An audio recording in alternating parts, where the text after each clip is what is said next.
Hello friends, so today we are going to begin with our case number 3, right? हमने दो चीज़ें पढ़ ली already in this particular chapter. One was what, wait till maturity. कि भाई मेरे पास बिल है, आई नीड टू वेट. जब मैच्योरिटी पीरियड आ जाएगा 3 months plus 3 days of grace हो जाएंगे, उसके बाद आई विल बी ऑनरिंग और dishonouring whatever the case it is. Then second case was what, discounted with bank, right? कि bank के पास गए, बैंक को बोला कि वी नीड द मनी और बैंक ने हमें आज के आज पैसे दे दिए. At the end of the maturity period will see what happens with the bill, right? Whether it is getting honoured और getting dishonoured, right? Now the third case is what? Endorsement of the bill. Third case क्या था अपना? endorsement of the bill. अगर आपने सबसे पहला basic video देखा है then you will be able to understand कि भाई थर्ड केस हमारा क्या था? endorsement of the bill. अब endorsement करना है. endorsement का मतलब क्या कि भाई याद करो वो स्टोरी कि मैंने किसी को सेल किया, the person has accepted the bill and given that to me. अब I am supposed to get the money after 3 months. मैं जैसे ही मेरी शॉप पे आई तो वहाँ पे ऑलरेडी क्रेडिटर खड़ा था and he was asking for money. What I did was कि भाई ये ले बिल तू पकड़, after 3 months you will get all your money. तू सीधा ये बिल लेके पहुंच जाना and you will get the money, right? ऐसा याद आया, right? So that is what endorsement of the bill, जहां पे one more person is entering into the case. Now let's understand the same by taking the same example itself. Mr. X sold goods of rupees 1 lakh to Mr. Y on 1st of January. चलो उसकी हम जो basic entries है वो पास कर लेते हैं. On 1st of January in the books of Mr. X the entry will be what? Y's account debit to sales account 1 lakh and 1 lakh definitely. Same date इसकी बुक में क्या एंट्री होगी?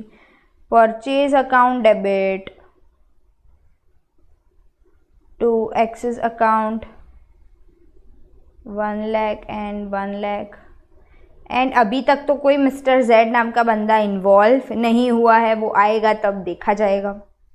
On 1st January itself the person has accepted the bill and returned to us. So my entry would be bills receivable account debit to Y's account 1 lakh and 1 lakh. On 1st January itself it will be X's account debit to bills payable account 1 lakh and 1 lakh. Again there will be no entry in the books of Z. अभी तक Z नाम का बंदा involve नहीं हुआ है. Now what mister X is doing? Mister X endorsed the bill to mister Z, one of his creditor, on the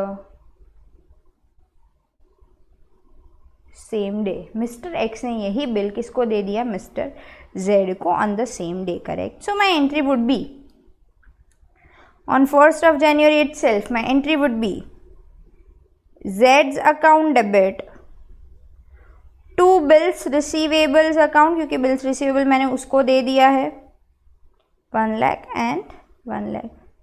Y is unknown to this whole matter कि भाई मैंने मेरा बिल जाके Z को दे दिया, ऐसा Y को कुछ पता नहीं है, तो Y की बुक्स में तो कोई एंट्री आएगी ही नहीं, correct? And this person is getting the bills receivable, so he will be writing this bills receivable account debit to X's account 1 lakh and 1 lakh, क्योंकि उसकी बुक में भी उसको बिल्स रिसीवेबल मिल गया. बात यहाँ पे खत्म हुई, राइट? अब after 3 months 90 days later, option number 1 that can happen is Mr. Y honored the bill. That is your favourite option कि भाई मिस्टर वाई ने आराम से कुछ बिना कुछ भी करे पैसे दे दिए कि ओके रखो fine no problem. In that case we यानी कि mister X will be the spectator. अच्छा ओके फाइन, जेड गया वाई के पास, ओके उसने पैसे दे दिए, बात खत्म हो गई, मुझे सिर्फ देखना है कि ओके फाइन ये ट्रांजेक्शन इज ओवर. तो यहाँ पे मुझे एंट्री क्या पास करनी है? On 4th of April, here there won't be any entry. Here it will be what? On 4th of April. Definitely bills payable उस बंदे ने पे कर दिया है, right? So the entry would be like this: bills payable account debit to cash or bank, whatever the case is, 1 lakh and 1 lakh. Is it clear? और यहाँ पे 4th of April को इस बंदे को भी पैसे मिल गए. So the entry would be cash or bank account debit to bills receivables account 1 lakh and 1 lakh. Correct. So this will be the entry in both the case, I mean both the parties, Mr. Y का books of accounts and Mr. Z का books of accounts, क्योंकि उसने easily पैसे दे दिए हैं. Now option number 2 is what? ये तो हो गया option number 1. Now option number 2 is what?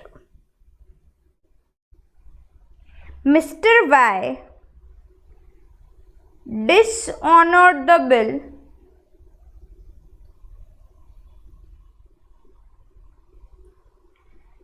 and noting charges of rupees 1000 were there. अब ये गलत हो गया. मिस्टर वाई ने पैसे देने से मना कर दिया. He dishonoured the bill. इसने बोला कि भाई मैं पैसे नहीं दूंगा. As of now I don't have any money. क्या मिस्टर जेड मिस्टर वाई को जानते हैं? The answer is definitely no. Mister Z को तो मिस्टर एक्स ने बोला था कि तू जाना मिस्टर वाई के पास से पैसे कलेक्ट कर लेना. Correct. So here mister Z does not know mister X, sorry mister Y. वो तो सीधा किसके पास आएगा? एक्स के पास, कि भाई तूने बोला था ये नहीं दे रहा है मेरे को पैसे ना, अब तू मेरे को पैसे दे दे. नाउ मिस्टर जेड के हाथ में बिल था. जिसके हाथ में बिल था वो बंदे ने क्या करा होगा? नोटिंग चार्जेस भी पे करे होंगे. Even though it was not his own expense, even though it was not because of his own fault, still he had to pay that 1000 rupees more for noting charges. So now Mr. Z will collect not only 1 lakh rupees from Mr. X but 1 lakh 1000 rupees, 1000 rupees of noting charges as well as that 1 lakh rupees का amount. So here in the books of Mr. Z there will be this entry. समझना अच्छे से क्या entry होगी. Can I say Mr. Z की book में debtor खड़ा हो गया X नाम का वापस. X's account debit to bills receivable account to cash account. bill receivable तो भाई मेरा anyways it has got disqualified क्योंकि अब तो वो कोई काम का नहीं रहा है. एंड 1000 रुपये इसने नोटिंग चार्जेस के भी तो भरे, which he is going to collect from whom? Mr. X. So here in the books of Mr. X it will be 1,01,000. Mister x के पास से Z is going to get the money of rupees 1,01,000. अब चलता है सीधा mister x की books में. तो मिस्टर एक्स क्या एंट्री करेंगे? वन थिंग इज क्लियर कि मिस्टर एक्स की बुक में Z नाम का क्रेडिटर खड़ा हो गया 1,01,000 रुपीज़ का. कि okay fine, X is supposed to pay 1,01,000 rupees to Z. That is completely all right. और X की बुक्स में Z नाम का क्रेडिटर वापस खड़ा हो गया.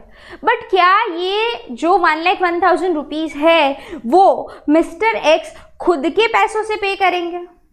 The answer is no. Mr. X is going to get this money from whom? His own debtor, that is Mr. Y. वो ये पैसे किसके पास लेके जाएंगे, किसके पास से मांगेंगे? कि भाई मिस्टर वाई को ही बोलेंगे भाई तेरी गलती थी, तेरी वजह से 1 लाख तो मेरे को तूने नहीं दिए, 1,000 का I am suppose to pay the noting charges also. So you are suppose to pay me not only 1 lakh rupees but 1,01,000 rupees. So here in his books of accounts a debtor called mister Y will also be there of rupees 1,01,000. Completely all right. क्यों? क्योंकि ये पैसे ultimately x किसके पास से मांगेगा? Y के पास से. इन वाई की बुक्स ऑफ अकाउंट्स में what will be the entry? Bills payable account debit 1 lakh, noting charges account debit 1,000 to X's account, क्योंकि एक्स नाम का क्रेडिटर खड़ा हो गया इसकी बुक्स ऑफ अकाउंट से 1,01,000. I hope this particular case is completely all right with all of you. Once again let's recall it again. क्या था, मिस्टर एक्स नाम का बंदा था जिसने सेल किया मिस्टर वाई को। मिस्टर वाई ने बिल एक्सेप्ट किया और उसको वापस दे दिया कि okay fine, I will be paying you after 3 months। After 3 months and 3 days of grace, of course जब टाइम आया तो option number 1, 90 days later option number 1 कि भाई वाई ने पैसे दे दिए।